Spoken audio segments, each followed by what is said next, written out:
There was one guy I was dealing with getting a little bit pissy over the kid interrupting the call thing, and I'm like, Cheerio! appreciate it. Oh, I'm sorry. No, please. Yeah. My bad. Please continue. It's very alliterative. They are going to be the ones powering the experiences that every customer has. Preference has power. I'm pretty sure Cato would say to me when I do every show, stop. I think he would. Those pieces are popping. Wait till you get the invoice. Here. I have a question. When's the last time you danced? When's the last time you laughed? Right now. I don't want to dance with you. When's the last time you flew a kite? Toasted Oreo. Look at you. You are insane. How did I do that? You're insane. You're insane. Well, hello, everybody. Good evening. Good evening to you. It is Thursday night, and this is late night. This is late night streaming video, and I am your host, Joseph JAFFE. We've got a great show tonight. The man, the disruptor who disrupted disruption is in the studio. And I even forgot to ask him, because he's a good dad. He was putting his kids to sleep. This is what happens in the streaming era. How do you pronounce your last name? I would say Kanungo. Yeah, he gave me 6 out of 10. Glenn is here. Hello, Glenn. Good evening to you. Bob was a little worried that he'd fall asleep before the show started. I was worried too. Leslie is here. And Stephen Rubin is here. He said, so far, just the two of us. Well, that was because actually what I was doing is I was on tomorrow morning show saying to Shawn, where are you? And he said, I'm here. And I'm like, I don't understand it. But tomorrow morning, it's crazy. I'm mixing it up. I'm loving it. I'm loving it. I'm loving the fact that today is National Tolkien Reading Day. Did you know that? It is National Tolkien Reading Day, and I figured that I would give you a reading. Let me give you a little bit of a reading. Are you ready? I'm not going to do it in the Scott Monty voice, but I'm just going to do it as best as I can. Now you speak to yourself again, said Aragorn with a smile. Treebeard is not known to me, and I've guessed part of Saruman's double treachery, yet I do not see in what way the coming of two hobbits to Fangorn is served, save to give us a long and fruitless chase. Wait a minute, cried Gimli. There is another thing that I should like to know first. Was it you, Gandalf, or Saruman that we saw last night? You certainly did not see me, answered Gandalf. Therefore, I must guess that you saw Saruman. Evidently, we look so much alike that your desire to make an incurable dent in my hat must be excused. Good, said Gimli. I'm glad that it was not you. I have to tell you, that line is one of my favorite lines that I've ever read in a book. Lest I make an incurable dent in your hat. What a great euphemism. So now I've done my part to do a little bit of a reading on National Tolkien Reading Day. I'm going to do a few other things, especially if you're new to the show. Every week I put together the week that was, where I highlight a 60-second little bite from my guests. And boy, oh boy, did we have guests this week. Tom Peters, the Tom Peters, Ginny Dietrich, Jay Samet, and tonight, Shawn Kanungo. And all of those will be posted on YouTube. I also did a masterclass for the ANA on social audio, drop-in audio, Clubhouse. And I did it as a show.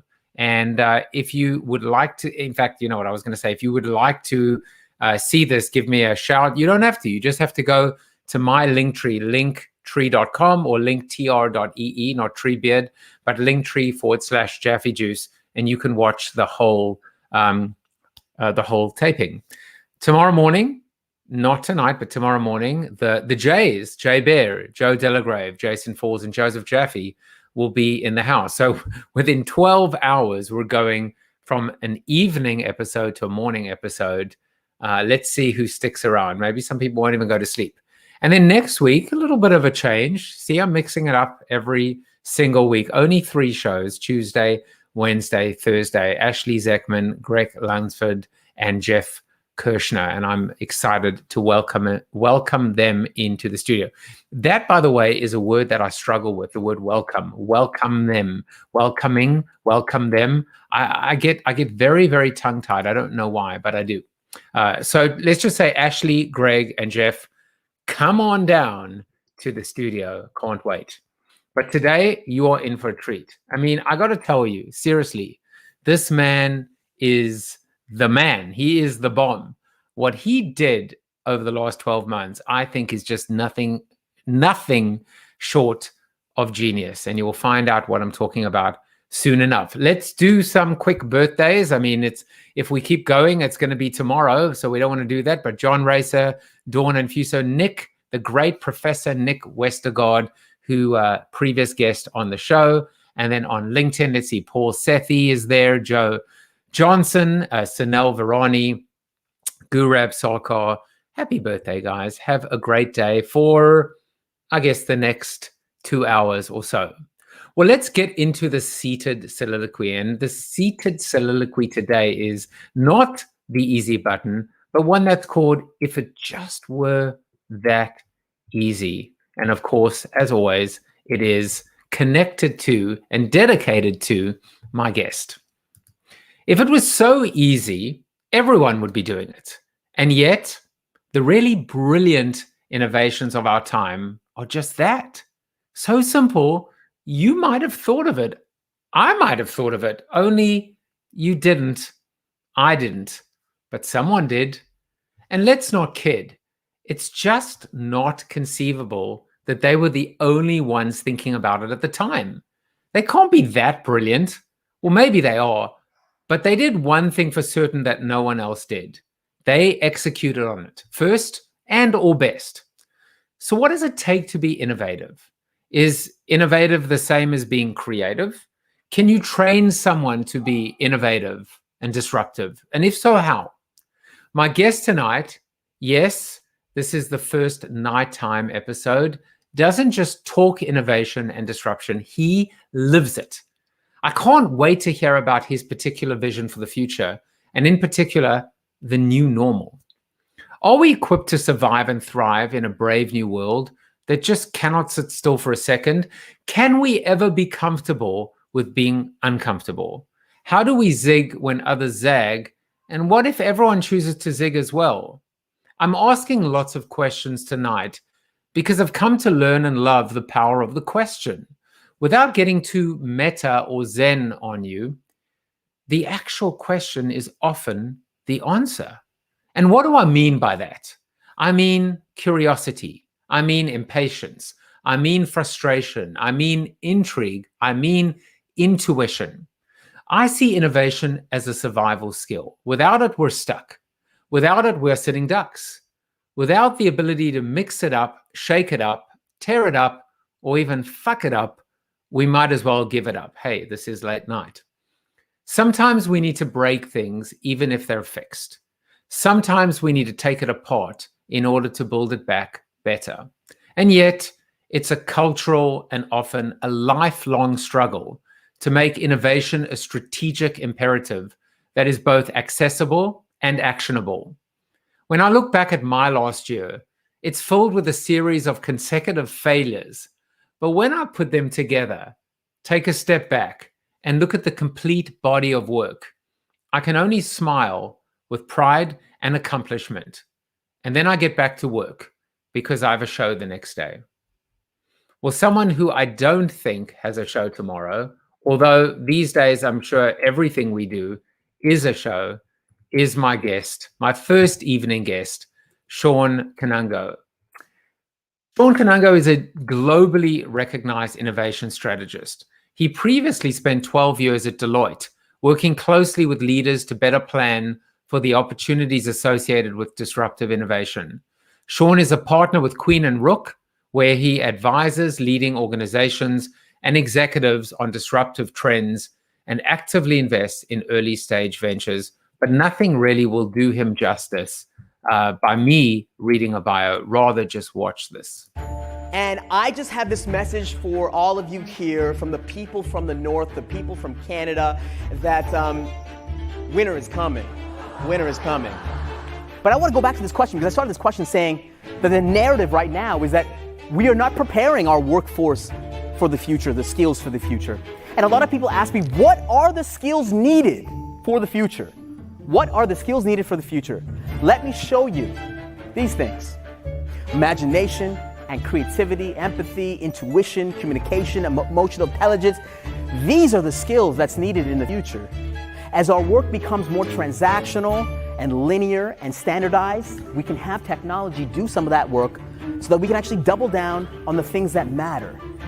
And let me tell you the tragedy around this. This is the tragedy. When new people come to our organization, they have all these things. They're passionate, they're driven, they come to our organizations with these skills.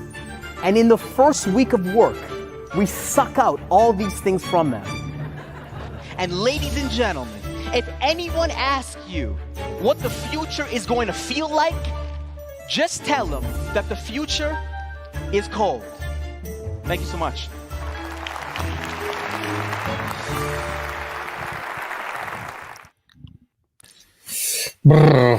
Winter is here. Winter's not coming. Winter's here. Well, listen, I want to say this. I am so excited to be on the show. The first ever late night guest. And you know what? It's fitting because you have the best late night show on the internet. And here we are in the evening. I mean, this thing should have started in the evening in the first place, Joseph. And now we're here. So it is a huge honor. And I want to apologize. I was a little bit late. I was putting my son, my son had everything all over him, and he was eating this and that. But I'm here. I'm ready. Let's get into it. I'm so excited to be on the show today. Yeah, let's do it. And truth be told, it's so funny that after 1 year, you just off the bat say something that seems so obvious now, right?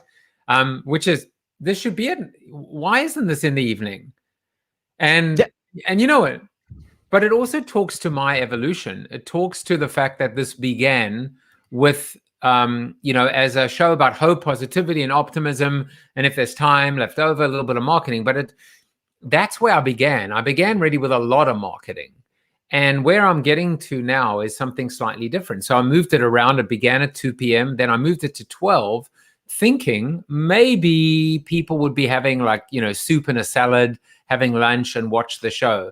But now I realize if I can stay awake, that this is the way to do it. This is the way to do it. Well, listen, the way that you've organized this, and I've watched many episodes of Corona TV. It's better than late night because you got things moving around, you got graphics, you got video embeds, you got birthdays, stuff moving. You got unbelievable guests, and you have great questions. And to me, you're competing against Jimmy Fallon, Jimmy Kimmel, and every single one of them out there. So kudos to you, and every single day you're getting better at how you're organizing this. It's remarkable. And I think more and more people should applaud this man. So before you get too far, wherever you're listening to this person, go on YouTube, subscribe, go wherever you are and subscribe, rate, review, wherever, please. This is the new promo to the show. I don't need Fiverr. I don't need Upwork. I just need Shawn. Shawn, I think I'm gonna have to send you a JAFFE coin for that. There. Listen, I know we're gonna talk about JAFFE coin. We're gonna talk about JAFFE coins, but we're gonna talk about a lot of things. But here's what we need to talk about first. We need to talk about you. We need to talk. Your fun facts are so awesome that I'm pretty sure that we could just do an entire show on you. I'm embarrassed to admit my fun facts, to be honest with you. But let's go ahead. Well, you don't need to admit them because I'm going to admit them for you. So we're going to begin with the fact that you're a bit of a creeper. You're not a creep. You're a creeper. So you Google and research everyone meticulously before you meet them. This doesn't sound like a creeper. This just sounds like a pretty smart guy. Well, you know what? My friends, they always text me like, hey, can you find out more about this? I just Google, LinkedIn, Twitter, Instagram, whatever I need to do to Google people and things. I love doing that before I meet everyone and anybody, and even yourself. You know, I know your mother watches every show Not tonight. of this. Oh, she's not watching tonight? Well, you know, Okay, it's too late. It's almost 4 a.m. In South Africa. So, you know, I will tell you, it's been a joy and a half to know that she's been with me for this year in quarantine and in isolation. You know, she's a single parent. My dad died a long, long time ago when I was 4 years old. And we've been like completely connected through this period. But I'm hoping maybe I'm not moving completely to late night. And this is an experiment. But, you know, at some point we're going to have to figure out a solution where maybe she just wakes up at 4 a.m. Is that cruel? Am I bad, son? I'm. Hey, if you want to FaceTime her right now, that would be amazing for the show. To be honest with you. Yeah, I think she's sleeping. But let's see what's going on in my audience right now. We've got you know, Glenn is only here until 10, so we'll give him another 6 minutes. Leslie said that she's already rewatched the show with Jay. That was a phenomenal episode. Bob is having a glass, as am I. I've got a big glass of red wine. So cheers. Let's go. I should have brought my wine today. I'm in the studio, so I unfortunately there's no liquor beside me. But you are the liquor. Let's go. Let's have a lot of fun. This is late night, you know. I know. Let's get wild. Let's get crazy. Let's do it. But Stephen Ruman is only having a glass of milk and coffee cake, and Leslie's having herbal tea. So how can we go wild when they're having herbal tea? It's ridiculous. And Bob says the lighting is perfect. Maybe that's because there's no sun or whatever. So, you know, one more. Anne is here. She said, "This is so exciting. Joseph Jaffe is more talented than any of those folks. This is my humble opinion." Well, you know what? I have to concur with your concurrence of my concurrence. But let's go back to the creeping for a second. To me, this is just obvious. It's super smart. And it's amazing to me that so many people don't do this. How many people go in for job interviews or the like, and they haven't done their homework? I mean, it's insane, right? Yeah. To me, it's actually my curiosity in individuals, and just I think every single individual on the planet has a story to tell, and you know that it's unpacking the. I'm like, you know, back in the day when we used to go to the airport, I used to sit in the airport and watch people walk by and just be fascinated. I'm like, where is this person going? Like, who is this person meeting? Why are they in the airport now? And I've always been so fascinated by individuals. So yeah, I love you know, whether I'm meeting somebody for the first time or I'm about to meet them or you just met them. Yeah, I just Google everything about them. You basically, so let me paint the picture. You're at the airport, you see somebody walking past, you look at their luggage tag, and you're like, okay. That's exactly what I'm looking at their luggage tag. I'm looking at whatever. You know, when people are on their phone during you know, on the plane, I'm fascinated. I'm so sorry to I want to see what apps are they going into, like what's relevant, what's happening. And to me, the reason why this is so important is just because I'm just innately curious. And number two, you know, I am an innovation guy. I'm a disruption guy. I want to know what people are doing and consuming, and it's just so fascinating to me. And I'm a big creeper. And this is the first time that I'm admitting this globally. I'm actually realizing now that an entire year has gone by where Clubhouse was not a part of our travel lives. Can you imagine?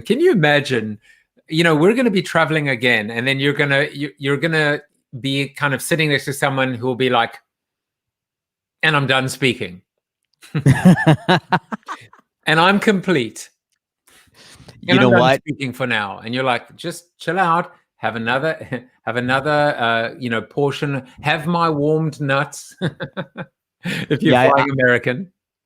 Clubhouse is creating its old culture. If I see somebody in the airport saying, "Let me reset the room," I don't know. I think I'm gonna leave. You know, it's creating its new culture. It's fascinating. Yeah. I know we're gonna probably get into it too. So when the air marshal says, "I'm gonna reset the room," you're in big trouble. So all right. So here's another thing about you that you are. I mean, again, like everything. Honestly, everything about you is just super smart.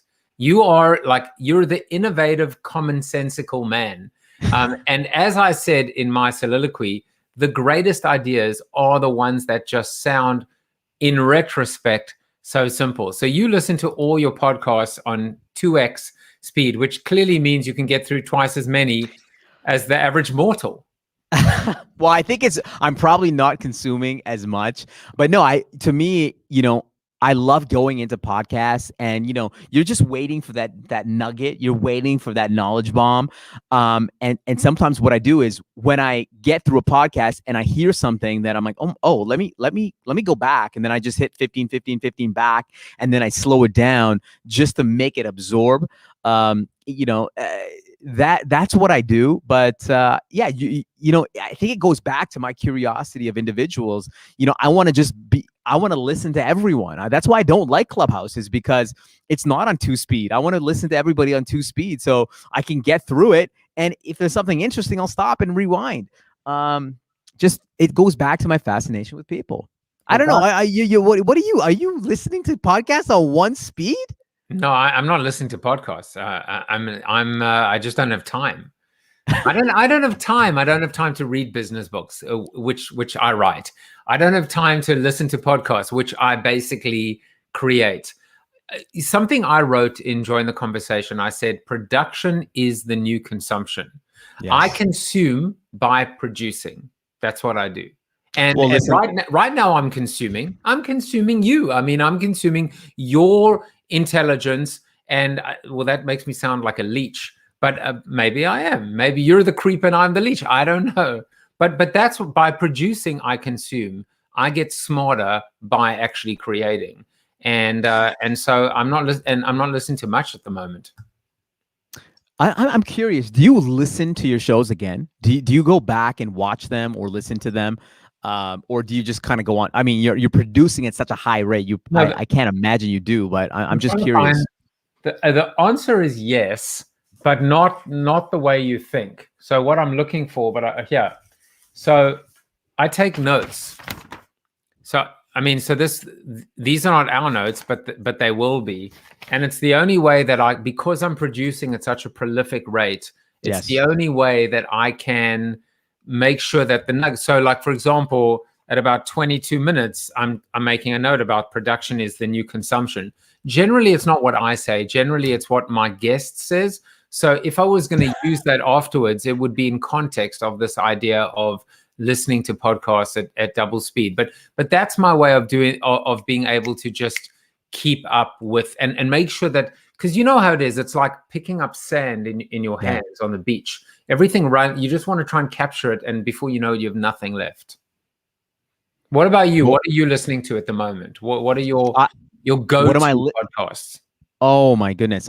Great question. I listen to pretty much anything and everything. Usually what I'm doing is, when I'm in preparation for a keynote, the week before, I'll just download everything to do with that particular industry, just innovators in the space or entrepreneurs or people that have unique takes, and just to consume, just to get in the lingo. So for example, this week, I had a farming podcast, an ag podcast, and I love sort of diving into ag and farming podcasts because they are innovators. So, just diving into that. Tomorrow I'm interviewing Simon Sinek. So I've just been just consuming Simon Sinek content, just at hyper speed, and listening to everything that he said under the moon, because I want to be able to find that sort of nugget to be like, okay, that was brilliant. So it's really around what's happening in front of me. But I also go back to things like, I love the NBA. So Bill Simmons podcast. I love technology, the A16Z podcast, I know you've mentioned Howard Stern or Tim Ferriss. Those are folks that I love as well. I love a good interview.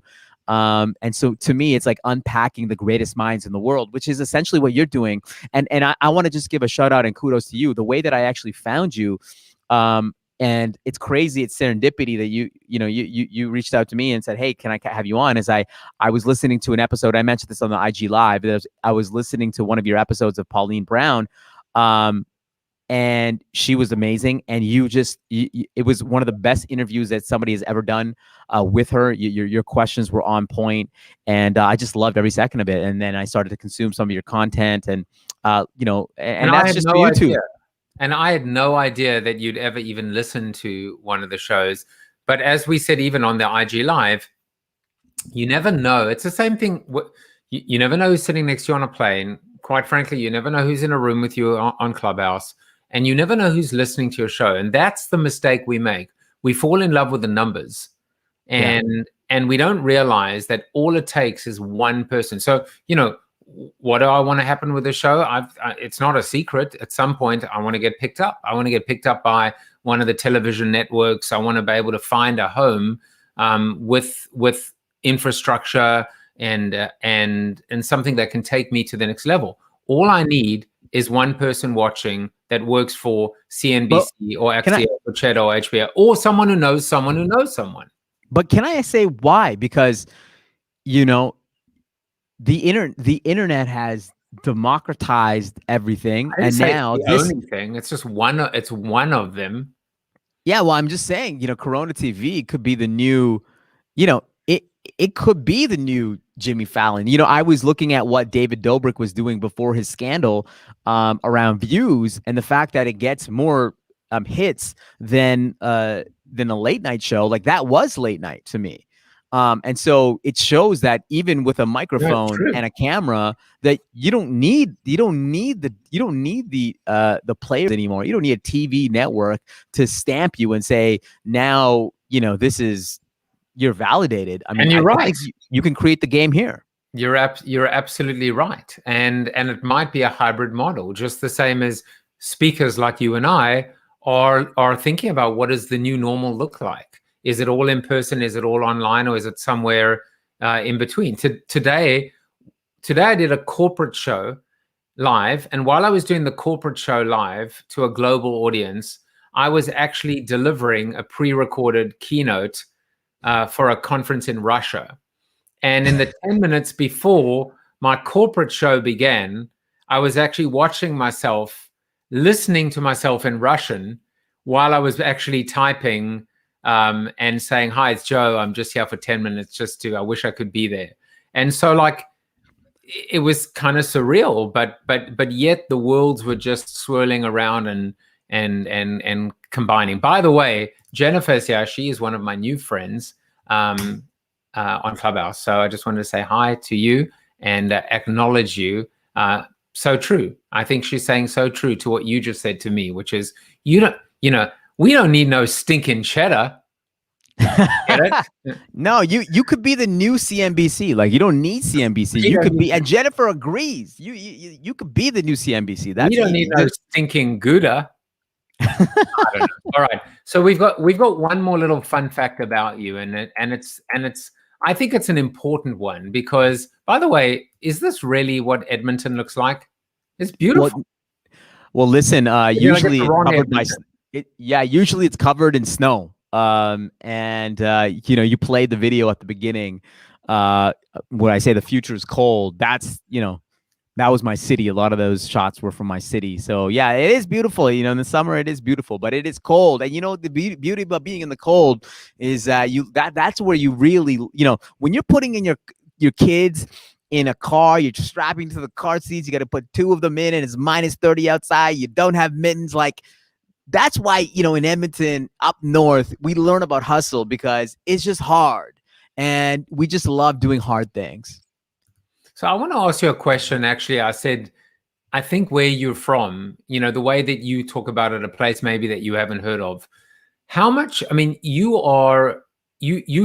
operate on a global platform. And as it turns out, you're not only as good, you're better than most speakers. And we'll get to that in a moment. To what degree do you think being, not only in Canada, but in a small, but in a place, it's not Toronto, one of the big cities. How has that actually turned into a strength for you? The fact that it's like, you may not know me, you may not know the country I come from, you may not know the city that I live in, and yet on a global platform, you're the guy?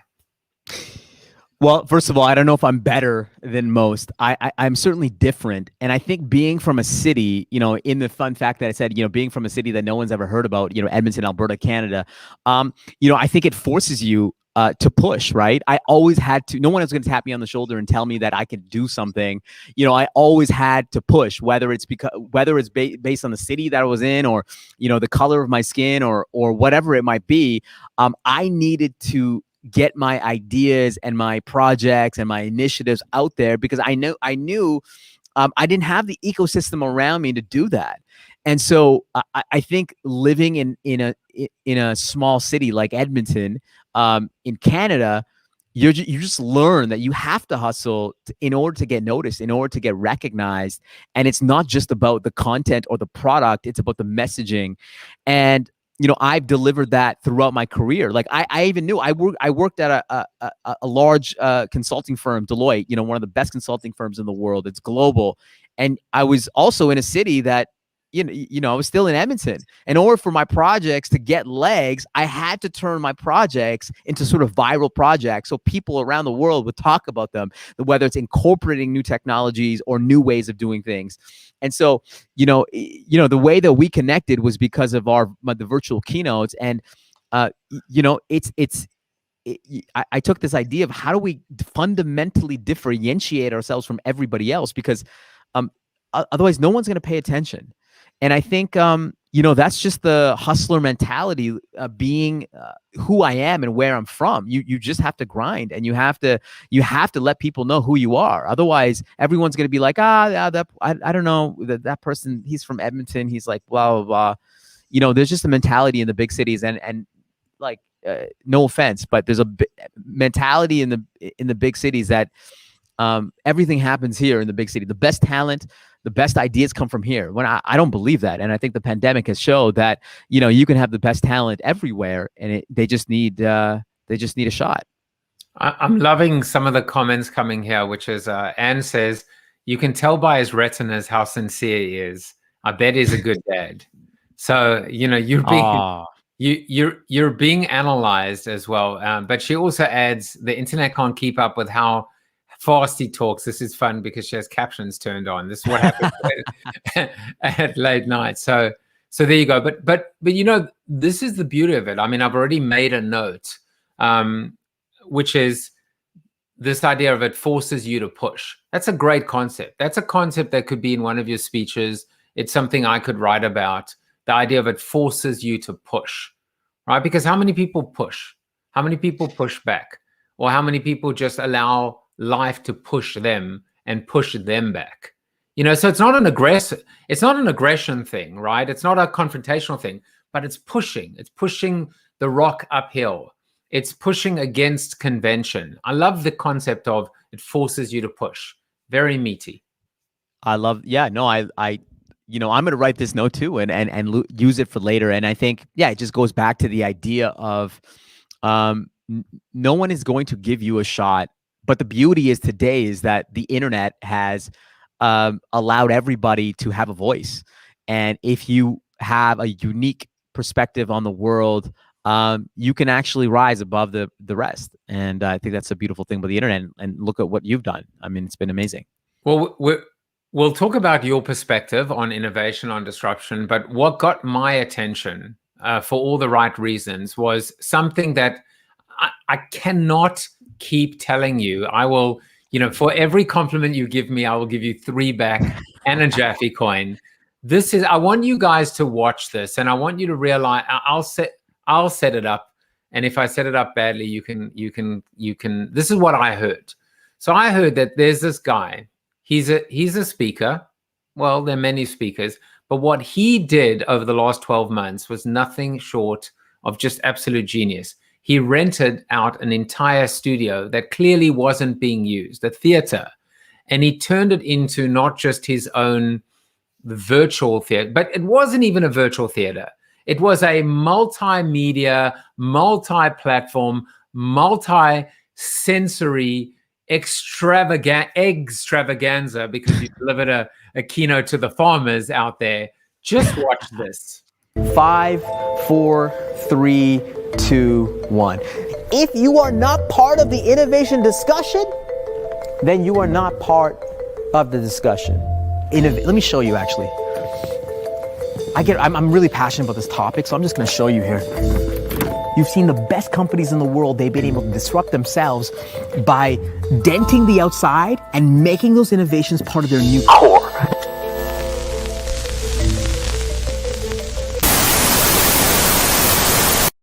Guys, let's roll with this. Let's see if she's there. Hey, Robin. Hi, Shawn. One thing I'm seeing a lot of people talk about. Two questions.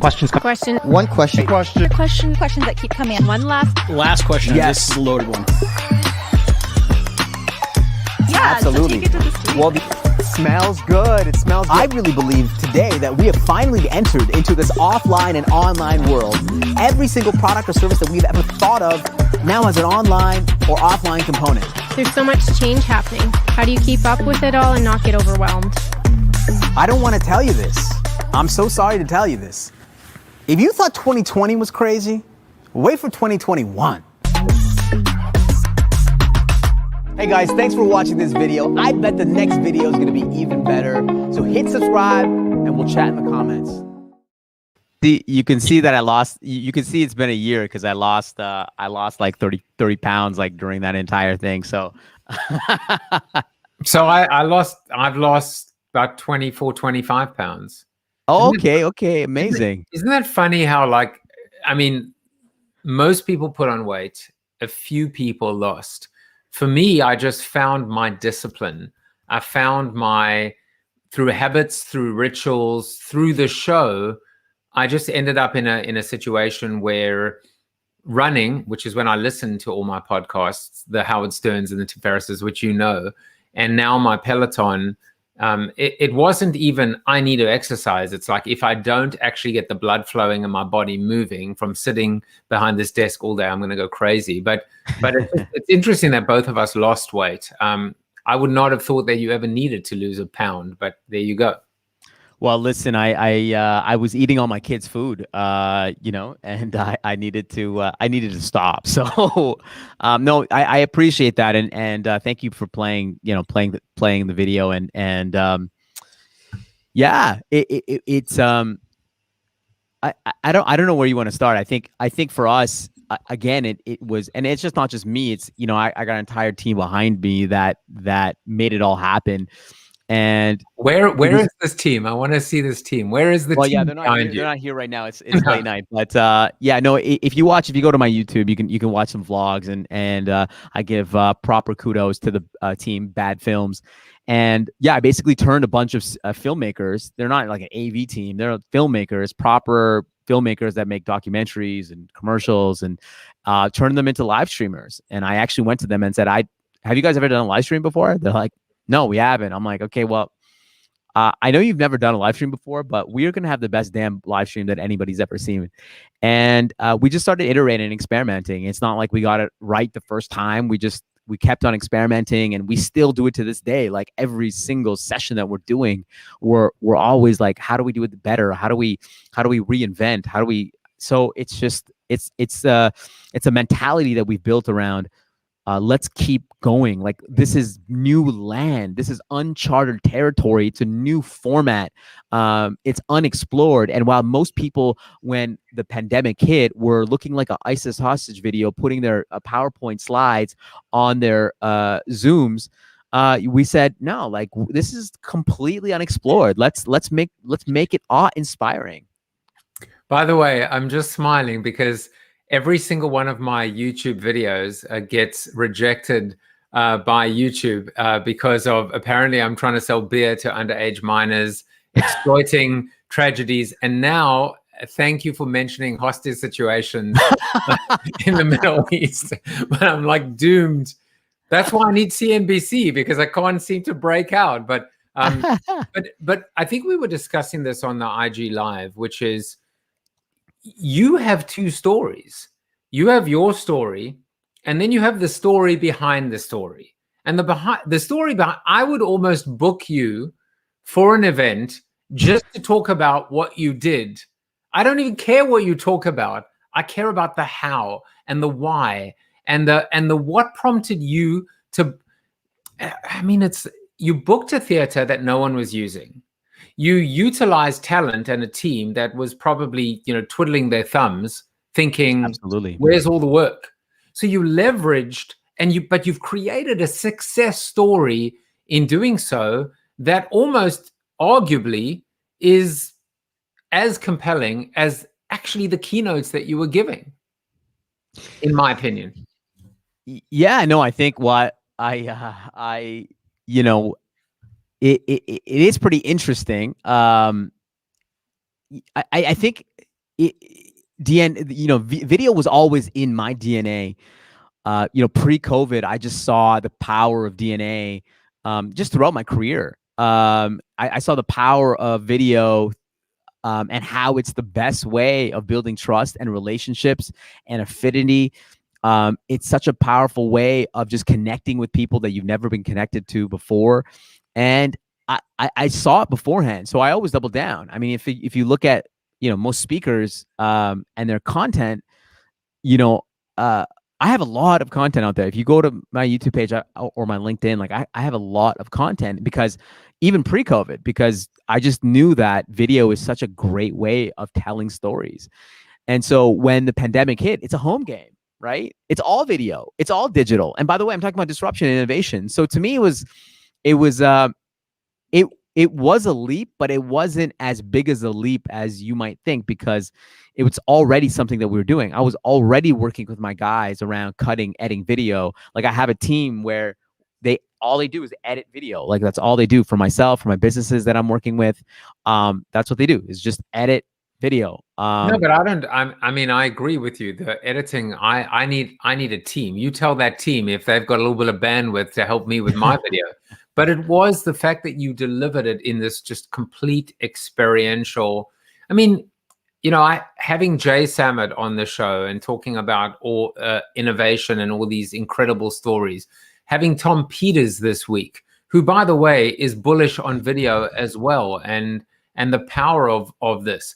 And we're living in a world right now, truth be told, and we're going to go do our little after show in Clubhouse afterwards, where everyone's saying that audio first is, the gold standard. That's just not true. It never was true. Sight, sound, and motion. And when we look at ad dollars, video is still, always was, and probably always will be the killer app. Period, exclamation point, the end.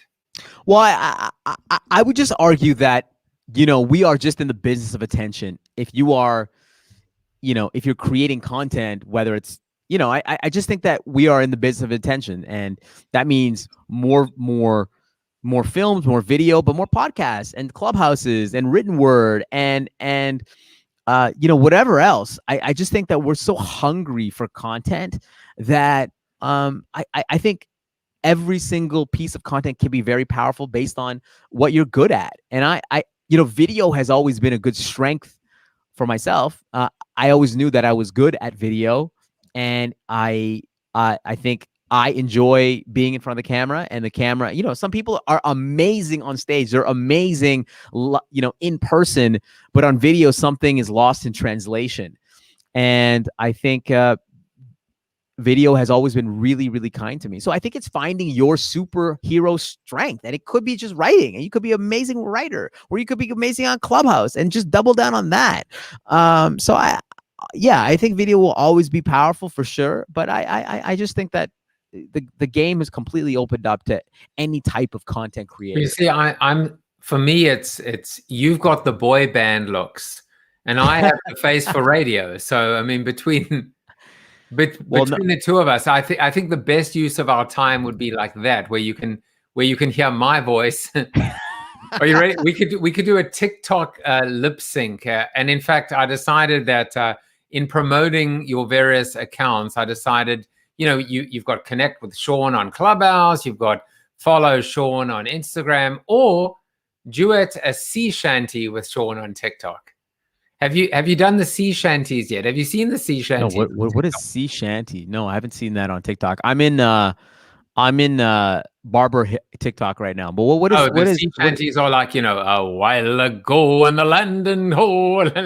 You got to go watch the sea shanties. I'll check it out. I have to check out. I don't even know I don't even know what language that is, but it's they're awesome.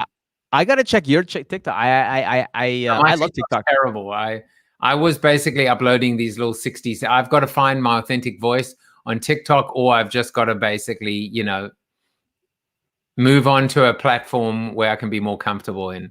Period. All right. So I want to make sure in the time that we have left, because there's so much to talk about. But one of the things that I wanted to talk about is the content. We've spoken about the story behind the story, but let's talk about the story.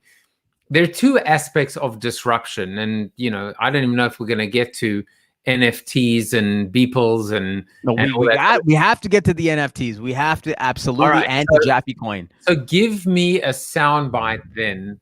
From a disruption standpoint, there are two things that intrigue me. One is this idea of like, okay, how do you disrupt yourself? Because I have a point of view on that. I mean, I wrote an entire chapter on embrace your heresy. Are you prepared to put yourself out of business? What if you fired yourself like Andy Grove did? I want to hear your perspective on this idea of how do you disrupt yourself? Yeah, I think, many people get really scared about this idea of disrupting yourself. And to be honest with you, it does sound scary. But I do believe that, getting yourself fired is a great analogy. It's like, I think everybody should be walking into work and thinking to myself, how do I get myself fired today? And that doesn't mean like, punching somebody in the face. That means taking a risk that might change your trajectory or change the trajectory of your organization. And to me, it's this idea of continuously thinking about what is next and how do I, grab the capabilities or partner with the right people in order to, sail that ship to the future. And, it doesn't have to be huge. It doesn't have to be transformative. You could take a very small experiment and try new ways of doing things. And then you might find a winner out of all those experiments, and that becomes your sort of disruption play. I talk about this idea of denting the outside. You start with small experiments outside of your core, and then you bring those innovations in, and that will fundamentally disrupt yourself. And you've seen this across some of the best organizations in the world, is that they start with just very small experiments and then they bring those inside. And so I think disruption doesn't have to be so radical and so transformative and so just difficult. I think it's constantly thinking about what's next and constantly thinking about experimentation. And I just believe so much in it, and that's the mindset that I come into work every single day. Like, how do we reinvent? How do we reimagine? I think it's so important.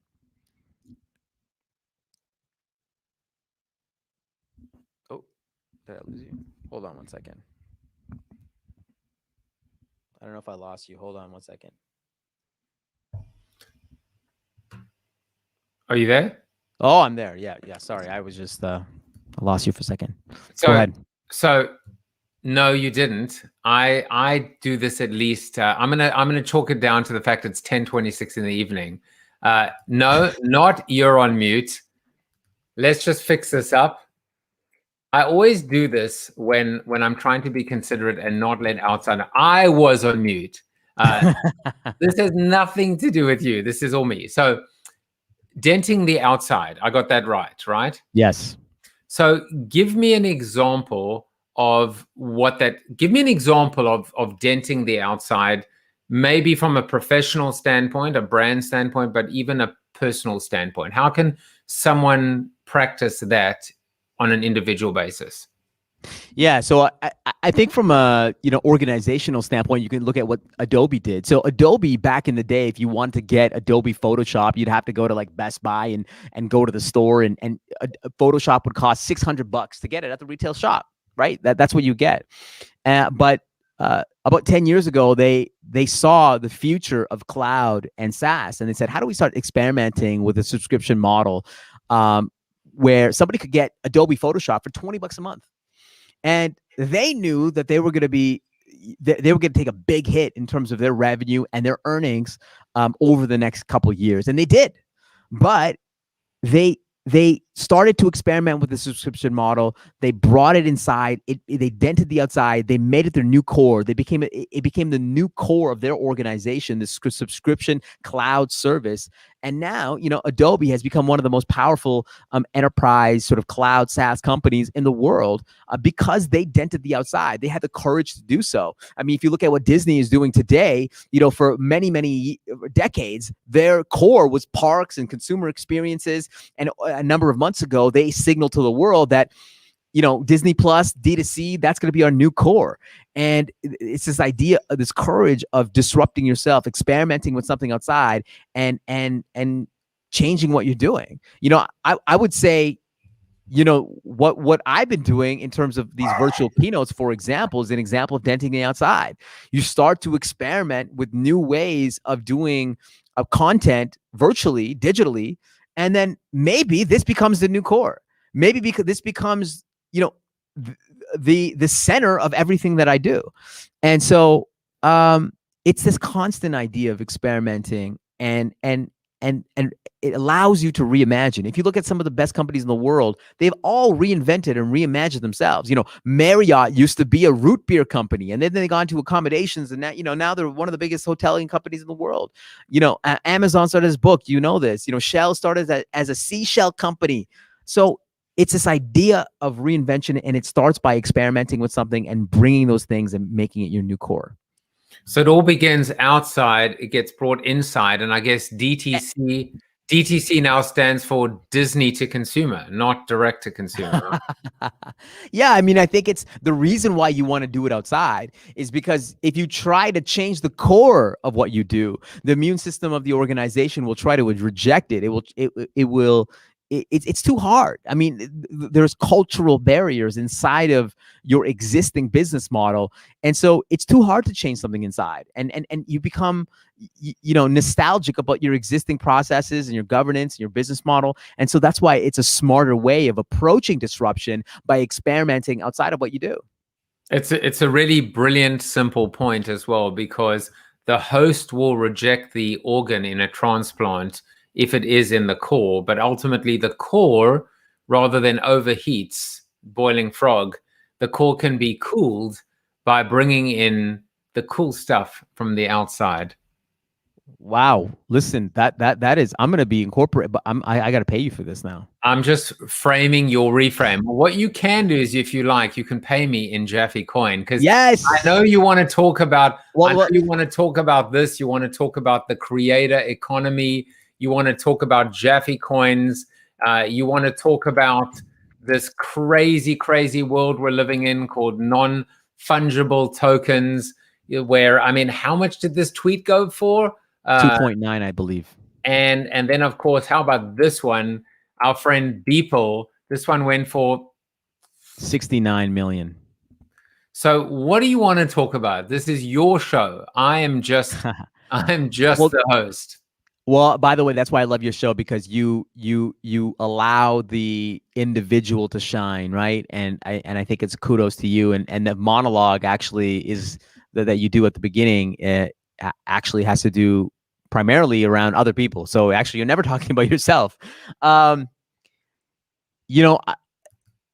believe that this NFT business, and a lot of people think it's hype, I believe that this is a gateway drug to really monetizing the creator economy. It's really around allowing the creator to finally get away from some of the platforms and truly monetize their craft. I believe so much in this. And the reason why I want to bring up JAFFE coin is because, number one, I love Rally, because I think what Rally has done, it's a truly disruptive organization. Like, they are completely decentralized, they're open source. You can see the community meetings on YouTube. Right. They literally have this notion that we want to disappear. Like, they are planning to not exist and let the community sort of rise up. Have you ever heard of an organization where they say, yeah, we plan on not existing anymore? It's crazy. It's unbelievable. It's disrupting themselves. It's embracing their heresy. They're putting themselves out of business. I mean, it's beyond that. I think it's putting themselves out of the business so that the community shines, right? And I think the reason why I love what you're doing around the creator coin is, you are one by one building this unbelievable community of people that really love what you do. And if they love what you do, at some point you're going to be able to unlock benefits and features. Maybe it's a one-on-one FaceTime. Maybe it's they'll be flown out to wherever you are to have an ice cream with you. It will allow you to, you don't need to join an organization. You don't need to join CNBC. You can create an entity. I mean, you are an entity. JAFFE Coin is a representation of an entity. Anyway, so that's why I really love that you're in the space, you're experimenting, and you're giving away JAFFE Coin. And that, by the way, you saw this as well. This is my ridiculous 2-for-1 special, which is you send me one JAFFE, I send you back two. Yeah, no, I think it's brilliant, and Rally has to love you for doing this, because you're obviously promoting them, and I just believe that's the future. When it comes to NFTs, and for many people in this audience that if you don't know what NFT is, it's a non-fungible token. It's a digital collectible, basically verified by the blockchain. What does this mean? It means that you can own a piece of the internet. You can own a piece of a media. You can own a piece of virtual real estate, and it is tokenizing sort of everything around us. And I think it's brilliant. It is moving away from the big platforms, and it's completely fragmenting the world. It's allowing the creator economy to monetize. And I love it. And the reason I've been so bullish about the creator economy my entire career over the last number of years, I didn't call it the creator economy. I called it, the era of the individual. I said this in a keynote in 2019 to thousands of people, and I keep shouting this to incumbents, and they don't get it, that a creator could be one person could be a $1 billion entity. A JAFFE coin could be an entity itself. That's how powerful it can be. A creator can take out an incumbent. And so I think when most organizations, when they think about their competition, they're thinking about other they're thinking about they're looking at their SWOT analysis, and they're putting the traditional competitors in that wheelhouse, when really you can actually put individuals in there too. Does Joe Rogan compete against the New York Times? Yes, he does, because he's also influencing culture. He's actually telling the news. So you have the most reputable news company in the world actually competing against Joe Rogan. What are we talking about here? So I don't think many incumbents are seeing this, and I'm so passionate about this, that this is going to be the biggest disruptor over the next decade. It's not technology. It's not AI. It's not AR. It's not blockchain. It's the creator economy. It's the creative revolution. I love that. I mean, bravo. I mean, I am doubling down on two things. One is the streaming era, and the other is the creator economy. And I'm going to deliver. I am delivering. I will deliver both. But I completely agree with what you're saying. But I want you to just spend one more moment talking about where you see the future of NFTs, because some people are confused. They're like, a piece of video footage was just sold. You can get that, you can, as an NFT. And people are kind of like, I don't get it. I can still watch that piece of video online. So if it's available 1,000 different ways from Sunday, the dunk in that, I don't know, maybe it was game 3 of the NBA finals. What's the big deal? Why would someone spend $1 million to buy that dunk? I think at the end of the day, NFTs come back to our need and our desire for status, and it creates scarcity in a way that we can finally understand for the internet era. The internet was always about abundance, and everything is out there. Everything is copied. Everything can be replicated. But what NFTs really does, it allows that scarcity. It allows us to actually own something. Yes, there could be a million dunks in the world. You can get it off YouTube, but there's only one or a number of people that own that particular dunk.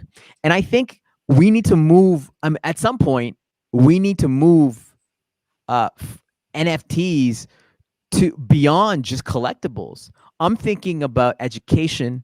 I'm thinking about healthcare. I'm thinking about even events. I mean, if you look at, for example, NFTs in relation to events, let's say you're at a Lakers game, and you know that the Lakers are going to be minting a number of NFTs during that game. So it actually might entice you to actually go to the game and engage and participate sort of in the game, because you know that there's going to be a special moment there. Let's say, LeBron does a special dunk, and, they mint that moment, and you have now an affinity with that particular moment. You're now more engaged with the Los Angeles Lakers. You're now more engaged with the NBA, and you're going to be a lifelong fan because you own a piece of that night. By the way, I mean, you're kind of getting exactly in the area which will leave people wanting more, because it's not just a collectible. First, 2 points. One, it's not just a collectible of a piece of footage. It's a collectible of a moment, an event, a moment in time, but it's also proof that you were there. And that cannot be replicated. That point, and then I'll say one other thing. People say, like, I don't get it. What about the dunk? Well, a piece of video footage. If you go and buy a piece of art, you take that piece of art and you stick it in your moldy study or your dusty living room or whatever the case may be. And if you really, really are generous, you loan it, to the Met or to a gallery. The people that are exposed to it are so limited. Whereas with this, not only is it abundant in terms of generosity and spirit, that everyone still has access to it, but only one person owns it. I think it's brilliant. I think what you've described is brilliant. And I think we are just in the first innings of the NFT business. And obviously there's a lot of hype around it. Obviously, I was early into NBA Top Shot. I've seen the market crash this week. But I think the NFT, and I would say NBA Top Shot, and it always comes back to the NBA, was blockchain's first hit. It was the blockbuster hit for blockchain. You could say Bitcoin, but people still think of Bitcoin still really as a currency. Top Shot, NBA Top Shot, was the catalyst for people to see this as a transformative technology, not only as a collectible, but thinking about what can we do around other industries. Let me tell you, for example, around healthcare, more and more people are saying, listen, I want to own my data. I don't know who's using my data, who's selling my data, where my data is. If you actually had an NFT of your own health data, and you said, well, if you want to have my health data, it's available. And but by the way, if you use my health data, I want a piece back. I want a royalty back if you use it. Because we all know that the future of healthcare is when we can aggregate everybody's data around the world. And we know that every single, 5'7" Bengali, man, has this particular illness. Perhaps, I can learn from some other, 5'7" Bengali man in Bangladesh and learn from his ailments. And maybe there's a correlation. That to me, that's the future of healthcare, is when we can aggregate everyone's data, but we should get a piece of it.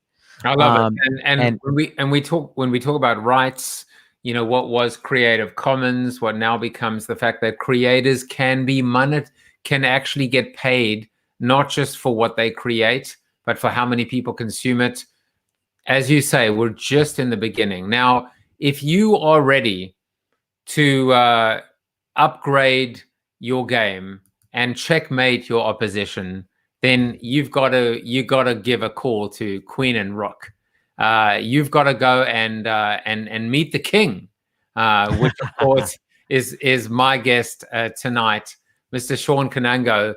Checkmate your opposition at Queen Rook It sounds like Queen to Bishop 5, if you know what I mean. This has been an absolute pleasure. I have to do one more thing with you, which is I found this quote. I love this quote. This is maybe one of my favorite quotes that I think, connects back to you. I don't know if you've heard the quote before. It sounds like a familiar one, but I just loved it. If you have always done it that way, it's probably wrong. I love it. Have you heard that one before? I have not heard. I don't think I heard that one before. Charles Kettering, sometimes known as Charles Boss Kettering, was an American inventor, engineer, businessman, and the holder of 186 patents. He actually worked for General Motors. But I love this one. If you've always done it that way, it's probably wrong. Isn't it a brilliant way to just encapsulate everything we've been talking about, which is best practices, precedent, status quo, yada, yada, yada. If that's the way you've been doing it, it's probably wrong. No, I love that. And I think it's a kudos to you as well, because really what you have created is it's unique, it's different. And I love that we've been able to chat, because I have since, gotten a lot of inspiration from you and seeing how you are this, DJ on the show and just pulling everything in, and the love and the effort that you put into every single show. It means a lot, and I really appreciate you having me. It was unbelievable. The pleasure was all mine, and I got to tell you, in all seriousness, that I've in 225 interviews, I still have to say what you did over the last 12 months was beyond brilliant. But more importantly, I can't wait to see what you're going to do over the next 12 months, because as you said in that video clip, if you thought 2020 was crazy, wait until 2021. And I can't wait to see what you do in 2021. So we're going to hop on over to Clubhouse, just, I don't know, for 15 or 20 minutes. It's late. We'll see if anyone even is around. But Shawn, I hope this is not the last we see of you. And if you've been watching the show and you've been creeping up on me, you would know that the show always ends with Mr. Chuck Norris. You are Chuck Norris approved. I mean, there's a bit of a no-brainer. So let's head on over. And remember, the tagline, at least for this show, until such time that the show is not called the show anymore, which is a little hint as to what may or may not be happening. Think responsibly. Shawn, let's head on over to Clubhouse. Thank you, my friend. Thank you, guys.